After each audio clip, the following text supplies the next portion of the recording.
আল্লাহ তাআলা প্রত্যেক প্রাণীকে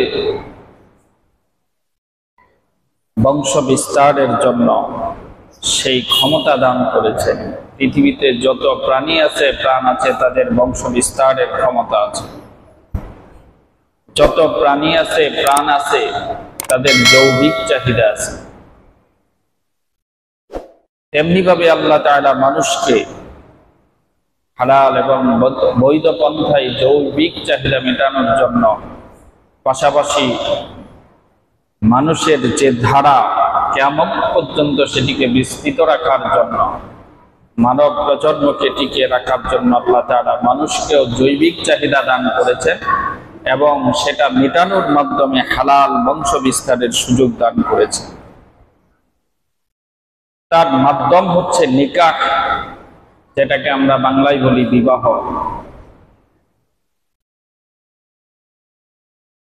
আজকে আধুনিক বিশ্বে, বিশেষ করে পশ্চিমা বিশ্বে, তাদের বিবাহ পূর্ব শারীরিক সম্পর্কের মাধ্যমে সন্তান জন্মদান করে, সন্তান হয়, কিন্তু সন্তান দুনিয়াতে আসার পূর্বে কিংবা দুনিয়াতে আসার সাথে সাথেই সন্তান পিতামাতার পরিচয় জানার পূর্বেই আবার তাদের সম্পর্কের মাঝে বিচ্ছেদ ঘটে, সম্পর্ক ছিন্ন বিচ্ছিন্ন হয়ে যায়। এজন্য পশ্চিমা বিশ্ব, আধুনিক সভ্যতার দাবিদার পশ্চিমা বিশ্ব, বিশেষ করে ইউরোপ এবং আমেরিকার দেশগুলোতে লক্ষ লক্ষ সন্তান আছে, তাদের পিতামাতার পরিচয় জানে না। আবার অনেক পিতামাতা, লক্ষ লক্ষ পিতামাতা আছে যারা তাদের সন্তানের পরিচয় জানে না।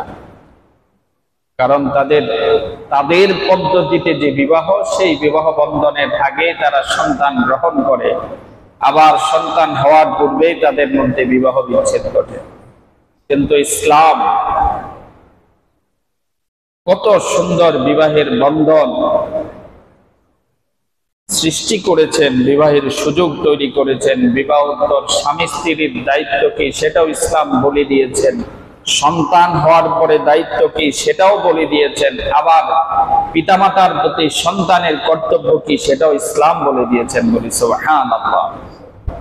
এজন্য পৃথিবীর মুসলিম দেশগুলোতে পারিবারিক যে সম্পর্ক, যে সৌহার্দ্য, যে বন্ধন, পৃথিবীর অন্য কোন জাতি, অন্য কোন ধর্ম কারো মাঝে সেই সুন্দর সুশৃঙ্খল পারিবারিক বন্ধন পৃথিবীর কোথায়ও নাই, আলহামদুলিল্লাহ। যদিও আমাদের দেশে বর্তমানে আধুনিক কিছু পরিবার আছে, বিশেষ করে যেই সমস্ত পিতামাতা সন্তানদেরকে দ্বীনি শিক্ষার বিপরীতে জাগতিক সকল শিক্ষা দিয়ে উচ্চ শিক্ষায় শিক্ষিত করে, ওই সমস্ত কিছু পরিবারের মধ্যে দেখা যায় পিতামাতাকে উপেক্ষা করে, পিতামাতাকে রেখে তারা দূর দূরান্তে চলে যায়, পিতামাতার খোঁজ খবর নেয় না। সেই সংখ্যাটা খুবই নগণ্য, খুবই কম। এখনো আলহামদুলিল্লাহ আমাদের দেশে প্রায় ৯৯% সন্তান সন্ততি পিতামাতার মাঝে যে পারিবারিক বন্ধন সেটি অটুট আছে, আলহামদুলিল্লাহ। আজকে আমরা বিবাহের ফজিলত এবং বিবাহের সুন্নাহ নিয়ে আমরা আলোচনা করব।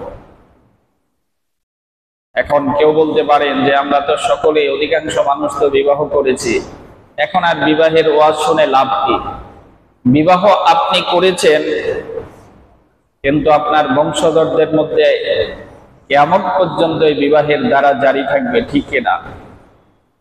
কিন্তু জানার প্রয়োজন আছে বিবাহের যে সুন্নাহ, যে রীতিনীতি, সেটা আমাদের মাঝে বর্তমান সমাজে বিবাহের মধ্যে কতটুকু পাওয়া যায়। কারণ আমাদের বর্তমান মুসলিম সমাজের যে বিবাহ, সেগুলো হিন্দুয়ানি কৃষ্টি কালচার দ্বারা আমাদের বিবাহগুলো আজকে ভরপুর হয়ে গেছে। একটা বিবাহের কারণে হাজারো বিবাহ এখন ধ্বংস হয়ে যায়। এজন্য আমরা আজকে বিবাহের কিছু সুন্নাহ, বিবাহের ফজিলত নিয়ে আমরা আলোচনা করব, যাতে আমরা আমাদের সন্তান সন্ততি, পরবর্তী বংশ প্রজন্ম যারা আছে, তাদেরকে সে সুন্নাহ অনুযায়ী বিবাহ বন্ধনে আবদ্ধ করতে পারি।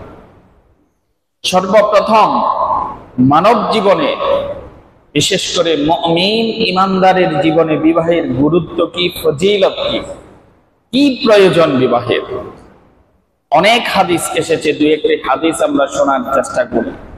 সর্বপ্রথম সুনান বাইহাকির মধ্যে হাদিস এসেছে, খাদিমুর রাসূল আনাস ইবনে মালিক রাদিয়াল্লাহু তাআলা আনহু ইরশাদ করেন, قال رسول الله صلى الله عليه وسلم, আল্লাহর রাসূল ঘোষণা করেন, ইদা তাজাওয়াজাল আবদু ফাকাদ ইসতাকমালা নিসফাদ-দীন। কোন মানুষ যখন বিবাহ বন্ধনে আবদ্ধ হয়, বিবাহ করে, নারী হোক পুরুষ হোক, যখন সে বিবাহের কাজে সম্পূর্ণ করে, ফাকাদ ইসতাকমালা নিসফাদ-দীন, বিবাহ করার সাথে সাথে সে তার দ্বীন তথা ঈমানের অর্ধেক পরিপূর্ণ করে, বলি সুবহানাল্লাহ। বিবাহটাকে আল্লাহ রাসূল দ্বীন তথা ঈমানের অর্ধেক বলেছেন, সুবহানাল্লাহ বলবেন না? একটা মুমিনের জীবনে শুধু বিবাহ করাই কাজ না, আরো আল্লাহর অনেক হুকুম আহকাম আছে, আছে না? নামাজ, রোজা, হজ, যাকাত, দান, সাদকা, হালাল হারাম, পর্দা, পর্দা। একটা ইমানদারের মুখ থেকে প্রত্যেকটা কথা বলা, কোনটা বৈধ অবৈধ সেটাও তো কোরআনে আছে, আছে না? তাহলে আল্লাহ রাসূল বিবাহকে দ্বীন তথা ঈমানের অর্ধেক বলেছেন, দুনিয়ার সমস্ত আমলকে অর্ধেক বলেছেন, বলি সুবহানাল্লাহ। যে তাজাওয়াজাল আবদু ফাকাদ ইসতাকমালা নিসফাদ-দীন, যে ব্যক্তি বিবাহ সম্পন্ন করলো সে তার দ্বীন তথা ঈমানের অর্ধেক পরিপূর্ণ করলো। ফালিয়াত্তাকিল্লাহ ফিন নিসফিল বাকি, বাকি অর্ধেক পূর্ণ করার জন্য সে আল্লাহর অপরাপর অন্যান্য বিধানগুলা পালন করবে, তাহলে তার দিনটা 100% পরিপূর্ণ হয়ে যাবে। তাহলে বিবাহের গুরুত্ব কম না বেশি? শুধু বেশি না, অনেক বেশি। এর কারণ হচ্ছে এই বিবাহের মাধ্যমে চক্ষু হেফাজত হয়, লজ্জাস্থানকে সুরক্ষার বৈধ মাধ্যম হচ্ছে এই বিবাহ। একটা মানুষ যদি তার চক্ষুকে, লজ্জাস্থানকে হেফাজত করতে পারে, সে অনেক গুনাহ থেকে বেঁচে যেতে পারে। আবার বিবাহ বন্ধনে আবদ্ধ না হওয়া পর্যন্ত জবান দিয়ে পরনারীর প্রতি কথা বলার যে আকর্ষণ, সেটাও বিবাহের মাধ্যমে বন্ধ হয়ে যায়। নানাবিধ কারণে বিবাহকে দ্বীন তথা ঈমানের অর্ধেক বলা হয়েছে। দ্বিতীয় হাদিস হচ্ছে সুনান তিরমিজির মধ্যে এসেছে, হযরত আবু আইয়ুব আনসারী রাদিয়াল্লাহু তাআলা আনহু বলেন, আল্লাহর হাবিব নবী মুহাম্মদুর রাসূলুল্লাহ সাল্লাল্লাহু আলাইহি ওয়াসাল্লাম ইরশাদ করেন, আরবাউন মিন সুনানিল মুরসালিন, চারটি গুণ, চারটি বৈশিষ্ট্য পৃথিবীতে যত নবী এবং রাসূলগণ আগমন করেছেন সবার মাঝে বিদ্যমান ছিল। সব নবী রাসূলগণের মধ্যে চারটি গুণ, চারটি বৈশিষ্ট্য বিদ্যমান ছিল যত নবী রাসূল দুনিয়াতে আগমন করেছেন। আল হায়া ওয়াত তাআত্তুর ওয়াস সিওয়াক ওয়ান নিকাহ। এক নাম্বার হচ্ছে হায়া তথা লজ্জা শরম। সকল নবী রাসূলগণ ছিলেন লাজুক। দ্বিতীয় হচ্ছে আত-তাআত্তুর, সকল নবী রাসূলগণ সুগন্ধি ব্যবহার করতেন। তৃতীয় হচ্ছে ওয়াস-সিওয়াক, সকল নবী রাসূলগণ মেসওয়াক করতেন। চতুর্থ হচ্ছে নিকাহ, দুনিয়াতে যত নবী রাসূল এসেছেন সকলেই বিবাহ বন্ধনে আবদ্ধ হয়েছেন। এই চারটি গুণ দুনিয়াতে যত নবী রাসূল এসেছেন সবার মাঝে বিদ্যমান ছিল। এক নাম্বার হচ্ছে হায়া তথা লজ্জা শরম। দ্বিতীয় হচ্ছে আত-তাআত্তুর, সুগন্ধি ব্যবহার করা, এটাও সকল নবী রাসূলগণের গুণ ছিল। তৃতীয় হচ্ছে আস-সিওয়াক, মিসওয়াক করা, সকল নবী রাসূলগণের গুণ ছিল। চতুর্থ হচ্ছে আন-নিকাহ, বিবাহ শাদী করা, এটাও সকল নবী রাসূলগণের গুণ ছিল। শুধুমাত্র একজন নবী বিবাহ বন্ধন আবদ্ধ হন নাই, বিবাহ করেন নাই, তিনি হচ্ছেন সাইয়্যিদুনা ইয়াহইয়া আলাইহিস সালাতু ওয়াস সালাম। তার ব্যাপারে আল্লাহ তাআলা কোরআনের মধ্যে ঘোষণা করেছেন সাইয়্যিদাম ওয়া হাসূরা। সাইয়্যিদুনা ইয়াহইয়া আলাইহিস সালাম ব্যতীত সকল নবী রাসূলগণ বিবাহ বন্ধনে আবদ্ধ হয়েছেন। অতএব 4টি সুন্নাহ যেটা সকল নবী রাসূলগণের মধ্যে বিদ্যমান ছিল, তার একটি অন্যতম সুন্নাহ হচ্ছে বিবাহ বন্ধনে আবদ্ধ হওয়া। একজন নবী শুধু ব্যতিক্রম ছিলেন, সেটা খেলাফে কিয়াস।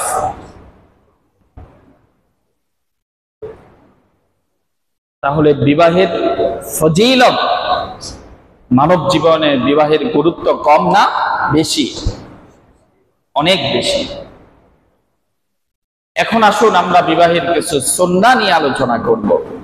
কোন পদ্ধতিতে, কি পদ্ধতিতে বিবাহের শাদী সম্পূর্ণ করলে সুন্নাহ পদ্ধতির অনুসরণ করা হয়, সে বিষয়ে আমরা সংক্ষেপে কিছু কথা বলার চেষ্টা করব। বিবাহের বিধিবিধান আছে, কিন্তু সে বিষয় নিয়ে আলোচনা করতে গেলে বিবাহের সুন্নাহ নিয়ে আলোচনা করা সম্ভব হবে না। বিবাহের সুন্নাহগুলোর মধ্যে প্রথম সুন্নাহ হচ্ছে নারী দেখার ক্ষেত্রে 4টি বিষয়কে যাচাই বাছাই করা। হাদিস খানা বুখারী, মুসলিম সহ সিহাহ সিত্তা এর বাহিরে অনেক কিতাবের মধ্যে এসেছে। সাইয়্যিদুনা আবু হুরায়রা রাদিয়াল্লাহু তাআলা আনহু ইরশাদ করেন, আন্না রাসূলুল্লাহ সাল্লাল্লাহু আলাইহি ওয়াসাল্লাম قال, আল্লাহ রাসূল ইরশাদ করেন, তুনকাহুন নিসাউ লিআরবা, 4টি বিষয় দেখে একজন নারীকে বিবাহ করা হয়। 4টি বিষয় দেখে একজন নারীর সাথে বিবাহ বন্ধনে আবদ্ধ হয়। লিমালিহা ওয়া লিহাসাবিহা ওয়া লিজামালিহা ওয়া লিদীনিহা, নারীর ধন সম্পদ, বংশমর্যাদা, ওয়া লিজামালিহা, নারীর সৌন্দর্য, ওয়া লিদীনিহা, এবং নারীর মধ্যে দিনদারি। 4টি বিষয় দেখে একজন নারীকে বিবাহ করা হয়। তার অর্থ সম্পদ, বংশমর্যাদা, সৌন্দর্য, দিনদারি। আমার আপনার নবী রাসূলুল্লাহ সাল্লাল্লাহু আলাইহি ওয়াসাল্লাম বলেন, 4টি বিষয়ের মধ্যে ফাসফার বিযাতিদ দ্বীন, 4টি বিষয় তো দেখবে, তবে 4টি বিষয়ের মধ্যে দিনদারিকে, কোন নারীর মাঝে, কোন মহিলার মাঝে দিনদারি বেশি, কোন পরিবারে দিনদারি বেশি, দিনদারিটা প্রাধান্য দাও, তোমার জীবনটা আলোকিত হয়ে যাবে। অন্যথায় তারিবাত ইয়াদান, তোমার জীবনটা ধুলায় দূষরিত হবে। অর্থাৎ তোমার জীবনটা দুঃখে, কষ্টে, পরিতাপের মধ্যে বাকি জীবনটা অতিবাহিত করতে হবে বলি নাউযুবিল্লাহ। তাহলে 4টি বিষয়ের মধ্যে কোন বিষয়টাকে প্রাধান্য দিতে হবে? দিনদারিকে। কোন বিষয়টাকে? দেখেন, আল্লাহ রাসূল বলে দিয়েছেন যে 4টা বিষয় দেখবে: অর্থ সম্পদ, বংশমর্যাদা, তার সৌন্দর্য, দিনদারি। তবে প্রাধান্য দিতে হবে দিনদারি কোন নারীর মধ্যে, কোন পরিবারের মধ্যে আছে। তাহলে তোমার জীবনটা সোনায় সোহাগা হবে। অন্যথায় তোমার দুহাত ধুলায় দূষরিত হবে। অর্থাৎ তোমার জীবনটা দুঃখ, কষ্ট, পরিতাপের মধ্যে নিমজ্জিত থাকবে। এখন আমাদের দেশের ছেলেরা কিংবা ছেলের বাবা মা সবচেয়ে সর্বপ্রথম কথা হচ্ছে মেয়েটা সুন্দরী হতে হবে।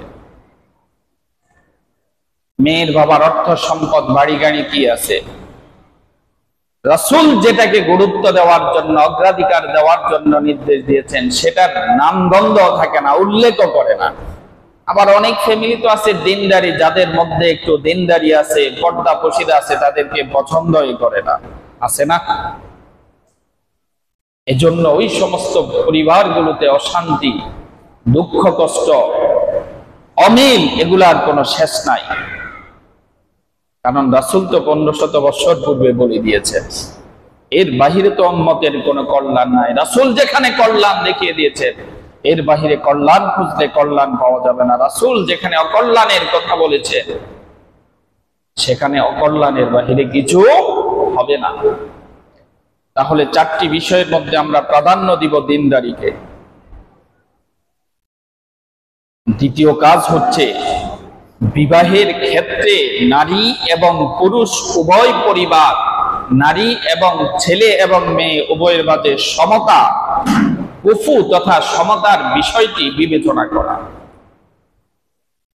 যেমন সুনান ইবনে মাজার হাদিসে এসেছে, উম্মুল মুমিনিন আয়েশা রাদিয়াল্লাহু তাআলা আনহা ইরশাদ করেন যে আল্লাহ রাসূল বলেন, তাখায়্যারু লিলুতাফিকুম ওয়ানকিহুল আকফা ওয়ানকিহু ইলাইহি, যে তোমরা বিবাহ শাদীর ক্ষেত্রে উত্তম নারীকে, দিনদার নারীকে গ্রহণ করো। ওয়ানকিহুল আকফা ওয়ানকিহু ইলাইহি, এবং তোমরা বিবাহ করার সময় তোমাদের সমতা, কুফু তথা সমতার বিষয়টা বিবেচনা করো। অর্থাৎ তুমি যেই অর্থবিত্ত সামাজিক অবস্থান তোমার যেরকম, বিবাহ করার ক্ষেত্রে তুমি এমন মেয়েকে বিবাহ করো। তুমি 10 টাকার মালিক, বিবাহ করলাম 500 টাকার মালিক, যে তাহলে কুফু হলো, সমতা হলো। শেষ পর্যন্ত স্ত্রীর কাছে সারা জীবন গোলাম হয়ে থাকতে হবে, শ্বশুর বাড়িতে গোলাম হয়ে থাকতে হবে। এজন্য রাসূল বলছেন, ওয়ানকিহুল আকফা ওয়ানকিহু ইলাইহি, তোমরা বিবাহ করার ক্ষেত্রে কুফু তথা সমতার বিষয়ে বিবেচনা করো, সেটিকে যাচাই করো, এবং তোমাদের কন্যাদেরকে বিবাহ দেওয়ার সময় কুফুর কথা চিন্তা করো। আপনি 10 টাকার মালিক, আপনার 10 টাকা 12 টাকার মালিক, যে তার সাথে আত্মীয়তা করতে পারেন। আপনার 10 টাকার মালিক, আপনি যদি 100 টাকার মালিক, যে তার সাথে আত্মীয়তা করেন, তার আত্মীয়তা, তার আদর অরিয়ানা, এগুলো আপনার পক্ষে করা সম্ভব হবে না। সে কারণে আপনার জীবনের মধ্যে অশান্তি নেমে আসবে। এজন্য রাসূল বিবাহের ক্ষেত্রে কুফুর কথা নির্দেশ দিয়েছেন। 3 নাম্বার হচ্ছে বিবাহ করার পূর্বে ছেলে মেয়ে উভয়কে দেখে নেওয়া। এখন এক্ষেত্রে আমরা সম্পূর্ণ সুন্নাহর বিপরীত। বিবাহ করার পূর্বে ছেলে বিবাহ করবে, বউ দেখার জন্য যায় বাবা। অধিকাংশ ক্ষেত্রে যদি আপনি আপনার ভাইয়ের মেয়েকে বিবাহ করান, বোনের মেয়েকে বিবাহ করান, সেক্ষেত্রে আপনার জন্য দেখা বৈধ। অধিকাংশ ক্ষেত্রে তো যেই ছেলে, যেই মেয়েটাকে আপনি আপনার ছেলের জন্য, ছেলের বিয়ের জন্য দেখতে যান, সেই মেয়েটা আপনার জন্য বিবাহ করা বৈধ। এজন্য তো বিয়ের পূর্বে তো আপনার ছেলের বই না। এজন্য বাবা আবার অনেক ক্ষেত্রে আছে নিকৃষ্ট কাজ করে, ভগ্নিপতিদেরকে, চাচাতো ভাই, ঝাঁটাতো ভাই, তাদেরকে পাঠানো হয় বিবাহ মেয়ে দেখার জন্য। কত বড় জঘন্য কাজ! রাসূল নির্দেশ দিয়েছেন। হাদিসের মধ্যে এসেছে, হযরত আনাস ইবনে মালিক রাদিয়াল্লাহু তাআলা আনহু ইরশাদ করেন, আন্নাল মুগীরা ইবনে শু'বা আরাদা আন ইয়াতাজাওয়াজা ইমরাআ, আল্লাহর নবীর সাহাবী হযরত মুগীরা ইবনে শু'বা তিনি এক নারীকে বিবাহ করার ইচ্ছা করলেন। রাসূলুল্লাহ সাল্লাল্লাহু আলাইহি ওয়াসাল্লাম তিনি যখন এই খবর পেলেন, মুগীরা ইবনে শু'বাকে নির্দেশ দিলেন, ইযহাব ফানজুর ইলাইহা, আগে তুমি যাও, যে মেয়েকে বিবাহ করতে চাও তাকে আগে দেখে নাও। বলি সুবহানাল্লাহ। ইযহাব ফানজুর ইলাইহা, আগে তুমি যাও, সেই মেয়েকে দেখে নাও। ফাইন্নাহু আহরা আন ইউদামা বাইনাকুমা, কেননা ছেলে মেয়ে, মেয়ে ছেলেকে দেখার মাধ্যমে পরস্পরের মধ্যে যখন বোঝাপড়া হয়ে যায়, এর মাধ্যমে তোমাদের বন্ধনটা, তোমাদের পারিবারিক জীবনটা, দাম্পত্য জীবনটা সুদীয় হবে, সুন্দর হবে, তোমাদের মাঝে ভালোবাসা সৃষ্টি হবে। বলি সুবহানাল্লাহ। বাস্তবিকভাবেও তো ছেলে মেয়েকে দেখার মাধ্যমে মোটামুটি একটা বোঝাপড়া হয়ে যায়। দ্বিতীয় হচ্ছে সুন্নাহর অনুসরণ করে যদি কেউ করে, অবশ্যই সেই পরিবারের মধ্যে বরকত আসবে। তাহলে তৃতীয় কাজ হচ্ছে ছেলে মেয়েকে দেখা, বাবা না। আপনি যে মেয়েটাকে আপনার ছেলের জন্য দেখতে যান, সেই মেয়ে তো আপনারও বিবাহ করা বৈধ, আপনি তাকে দেখেন কিভাবে? এটা তো ছেলের জন্য বৈধ দেখা। বিবাহের আগে তো সব মেয়েকে আপনি দেখা আপনার জন্য বৈধ না। ধুলাভাই, ভগ্নিপতি, চাচাতো ভাই, জ্যাঠাতো ভাই, এটা তো নিকৃষ্ট, জঘন্য, এগুলো তো জেনা ব্যভিচার। এজন্য ছেলে মেয়েকে, মেয়ে ছেলেকে দেখবে, এটাই হচ্ছে সুন্নাহ, এর মধ্যে রয়েছে বরকত। চতুর্থ হচ্ছে বিবাহ, মসজিদে বিবাহ করা, এটাও একটা সুন্নাহ। বিবাহের ব্যাপক প্রচার করা, হাদিসের মধ্যে এসেছে, তিরমিজির হাদিসের মধ্যে এসেছে, রাসূলুল্লাহ সাল্লাল্লাহু আলাইহি ওয়াসাল্লাম বলেন, আ'লিনু হাযান নিকাহ ওয়াজআলুহু ফিল মাসাজিদ, যে তোমরা বিবাহের কাজটা মসজিদে সম্পন্ন করো। এজন্য মসজিদে বিবাহ করা কি, এটাও একটা সুন্নাহ।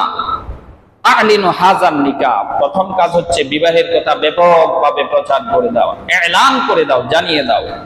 ওয়াজআলুহু ফিল মাসাজিদ, এবং বিবাহের কাজটা কোথায় করো, মসজিদে করো। এজন্য মসজিদে বিবাহ করা একটা সুন্নাহ।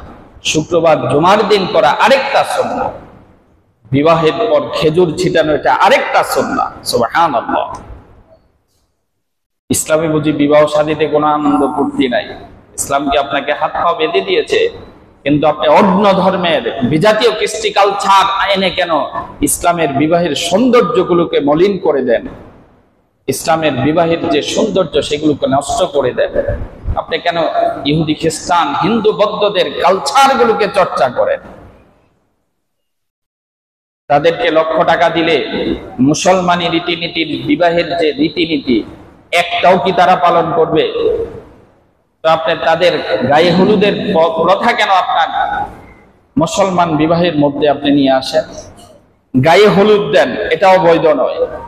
যে যাকে দেওয়া যায় সেটা বৈধ। মেয়েকে মেয়ের আত্মীয় স্বজন, নিকটস্থ আত্মীয় স্বজন, মহিলা তারা গায়ে হলুদ দেন। ছেলেকে ছেলের আত্মীয় স্বজন, ছেলেদেরকে দিয়ে, ছেলের ভাই আছে, বাবা আছে, বন্ধু আছে, তারা হলুদ দেখ। বিয়ের মধ্যে হলুদ দেওয়া দোষণীয় নয়। এর ব্যাপারেও হাদিসের মধ্যে পরোক্ষ নির্দেশ আছে। হাদিসটা বুখারী সহ অনেকগুলো হাদিসের কিতাবের মধ্যে এসেছে। হযরত আনাস ইবনে মালিক রাদিয়াল্লাহু তাআলা আনহু ইরশাদ করেন যে আন্না রাসূলুল্লাহ সাল্লাল্লাহু আলাইহি সাল্লাম রাআ আলা আব্দুর রহমান ইবনে আউফিন আসারা সুফরা। এটা হচ্ছে গায়ে হলুদের দলিল। আনাস ইবনে মালিক রাদিয়াল্লাহু বলেন, আন্না রাসূলুল্লাহ সাল্লাল্লাহু আলাইহি সাল্লাম রাআ আলা আব্দুর রহমান ইবনে আউফিন আসারা সুফরা। আল্লাহ রাসূল আব্দুর রহমান ইবনে আউফের চেহারার মধ্যে, গায়ের মধ্যে হলুদের চিহ্ন দেখলেন। সুবহানাল্লাহ বলবেন না? বিবাহের ক্ষেত্রে এটা বৈধ আছে, হলুদ ব্যবহার করে। তবে ছেলেদেরকে ছেলে দিবে, কিংবা মা বোন, আপন মা বোন যারা, তারা দিতে পারে সর্বোচ্চ।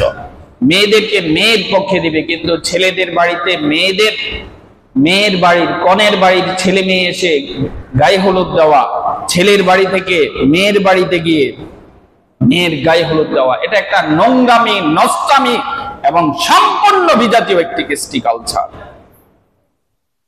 তাহলে আল্লাহ রাসূল আব্দুর রহমান ইবনে আউফের চেহারার মধ্যে হলুদের চিহ্ন দেখলেন।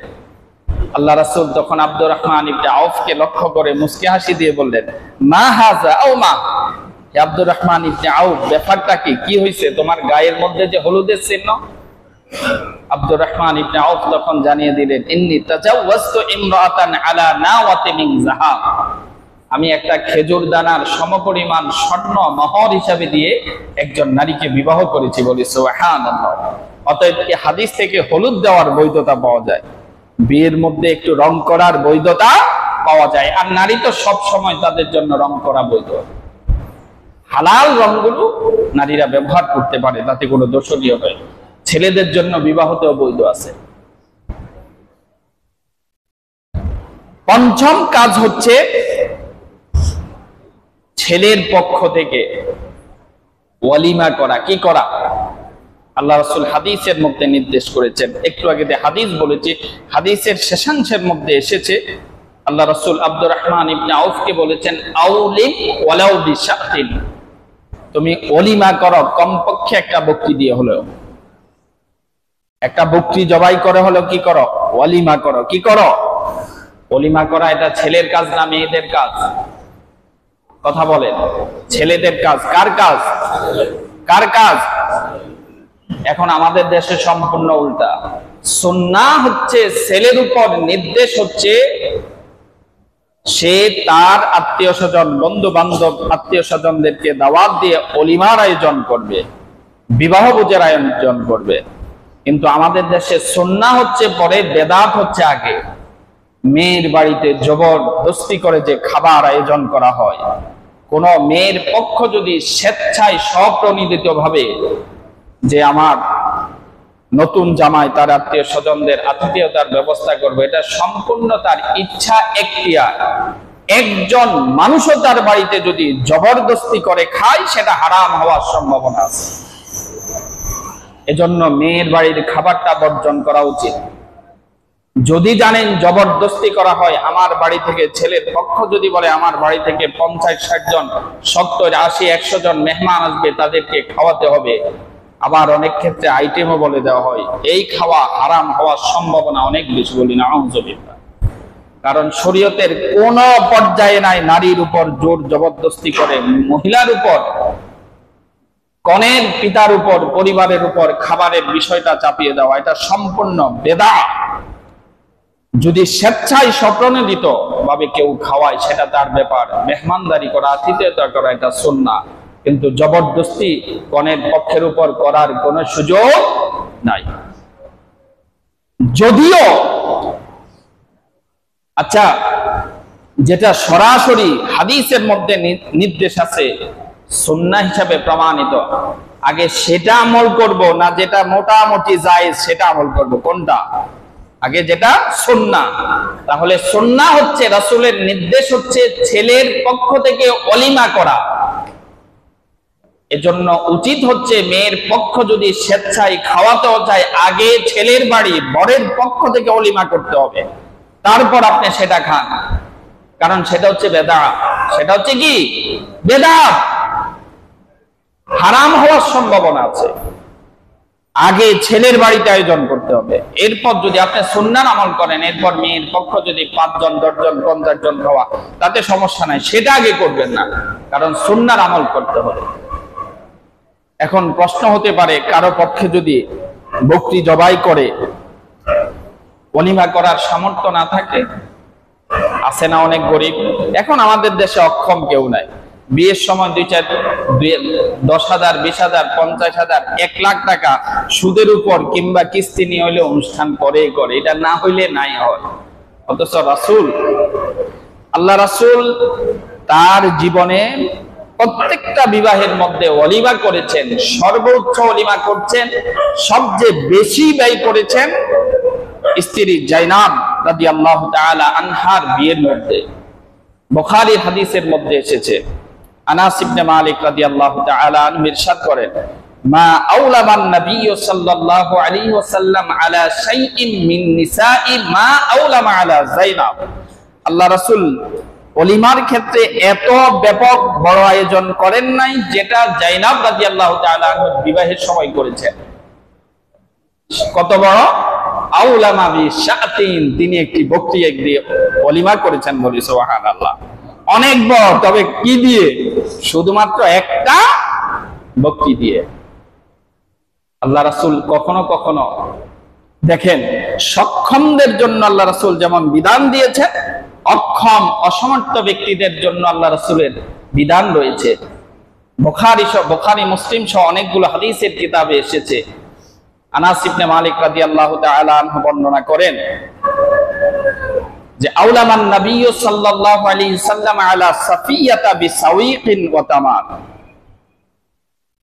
বকরি দিয়ে, এটা তো একটু এলিট পারসন, যারা অর্থশালী বিত্তশালী। এখন যারা গরিব, রাসূল তো সুদের উপরে টাকা লই অলিমা করার জন্য নির্দেশ দেন নাই। গরিব, অক্ষম, ওই বেচারা কিভাবে অলিমা করবে? তার জন্য আল্লাহ রাসূল পথ দেখিয়ে দিয়েছেন। এটাও বুখারী সহ অনেকগুলো হাদিসের কিতাবের মধ্যে এসেছে। আল্লাহ রাসূল, সাহাবী আনাস ইবনে মালিক রাদিয়াল্লাহু তাআলা আনহু বলেন, আওলামান নবী সাল্লাল্লাহু আলাইহি সাল্লাম আলা সাফিয়াতা বিসাওয়িকিন ওয়া তামার। উম্মুল মুমিনিন সাফিয়া রাদিয়াল্লাহু তাআলা আনহুর বিবাহের পর আল্লাহ রাসূল অলিমা করেছেন খেজুর এবং ছাতু দিয়ে। সুবহানাল্লাহ বলবেন না? এখন আপনি সক্ষম বকরি দিয়ে করেন, অক্ষম খেজুর দিয়ে করেন, তা তো ওয়ালিমা হয়ে যাবে। সক্ষম অক্ষম সবার জন্য দিন সুযোগ করে দিয়েছে।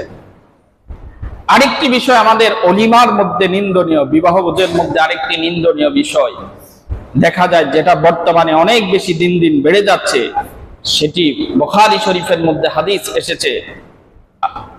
হযরত আবু হুরায়রা রাদিয়াল্লাহু তাআলা আনহু ইরশাদ করেন যে শাররুত তাআমি তাআমুল ওয়ালিমা ইউদআ লাহাল আগনিয়া ওয়া ইউতরাকুল ফুকারা, যে বিবাহ ভোজের মধ্যে সবচেয়ে নিকৃষ্ট, নিন্দিত, জঘন্য বিবাহ ভোজ হচ্ছে সেটা যেখানটার মধ্যে বেছে বেছে ধনী, অর্থশালী, বিত্তশালী, ক্ষমতাসীন ব্যক্তিদেরকে দাওয়াত দেওয়া হয়। শাররুত তাআমি তাআমুল ওয়ালিমা, ওই বিবাহ ভোজ, ওই খাবার হচ্ছে নিকৃষ্ট, নিন্দিত, জঘন্য খাবার, যেটাতে বেছে বেছে সমাজের ভালো ভালো অর্থশালী লোকগুলোকে দাওয়াত দেওয়া হয়। ওয়াইতরাকুল ফুকারা, আর গরিব, মিসকিন, অসহায় ব্যক্তিদেরকে বঞ্চিত করা হয়। এটা হচ্ছে বিবাহ ভোজের মধ্যে সবচেয়ে নিকৃষ্ট বিবাহ ভোজ। এটা আমাদের সমাজে আছে না? এখন যারা বিশেষ করে মধ্যবিত্ত থেকে উচ্চবিত্তরা তো গরিব অসহায় লোকদেরকে বিবাহের প্যান্ডেলের আশেপাশে আসা পছন্দ করেন না, ওনাদের বিবাহের সৌন্দর্য নষ্ট হয়ে যাবে। আল্লাহর রাসূল, আল্লাহর ইলমে আপনার এই বিবাহ ভোজটা একটি নিকৃষ্ট, নিন্দিত বিবাহ ভোজ বলে বিবেচিত হবে। এই বিবাহ ভোজের কোনো মূল্য থাকবে না যেখানে গরিবদেরকে বঞ্চিত করা হয়। অতএব বিবাহ ভোজের যদি আয়োজন করা হয়, সেটার মধ্যে ধনী, দরিদ্র সকলকে আমরা দাওয়াত দেওয়ার চেষ্টা করব ইনশাআল্লাহ। আল্লাহ তাআলা আমরা যারা বিবাহ করেছি, আমাদের সন্তান সন্ততি, আমাদের পরবর্তী বংশ প্রজন্ম যারা, তাদের ক্ষেত্রে বিবাহের সুন্নাহগুলো অনুসরণ করব। আজকে সংসার জীবনের মধ্যে অধিকাংশ ক্ষেত্রে কলহ, দ্বন্দ্ব, অশান্তি, ভুল বোঝাবুঝি। এর কারণ কি? আমরা আমাদের আদর্শগুলোকে, রাসূলের সুন্নাহগুলোকে উপেক্ষা করে বিজাতীয় কৃষ্টি কালচার দিয়ে আমাদের বিবাহগুলোকে ভরপুর করে দিয়েছি। এজন্য আল্লাহ তাআলা রহমত, বরকত সব কিছু দিয়ে দিয়েছেন, অশান্তি দিয়ে ভরপুর করে দিয়েছেন। আল্লাহ তাআলা যেন আমাদেরকে সুন্নাহ অনুযায়ী আমাদের পরবর্তী প্রজন্ম যারা আছে তাদের বিবাহ বন্ধনের ব্যবস্থা করার সুযোগ করে দেন। সকলে বলি আমিন। আসসালাম।